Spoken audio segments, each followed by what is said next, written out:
Captain గా భారత్ కు under-19 ప్రపంచ కప్ 2022 అందించిన యష్ దుల్ కు హార్ట్ సర్జరీ జరిగింది. ఈ శస్త్రచికిత్స నుంచి కోలుకున్న ఈ ఢిల్లీ కుర్రాడు తిరిగి ఆటను కూడా ప్రారంభించాడు.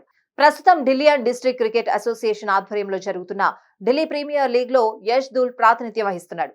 ఇప్పటివరకు 5 ఇన్నింగ్స్ ఆడిన యష్ దుల్ 93 పరుగులు చేశాడు. ఈ ఏడాది జూన్ నుంచి జూలై మధ్యలో అండర్-23 హై పెర్ఫార్మెన్స్ క్యాప్ కోసం నేషనల్ క్రికెట్ అకాడమీలో చేరినప్పుడు యష్ దుల్ గుండెలో చిన్న రంధ్రం ఉన్నట్లు అక్కడి వైద్యులు గుర్తించారు. దాంతో అతనికి మైనర్ సర్జరీ చేశారని అతని కోచ్ రాజేష్ నగార్ తెలిపారు.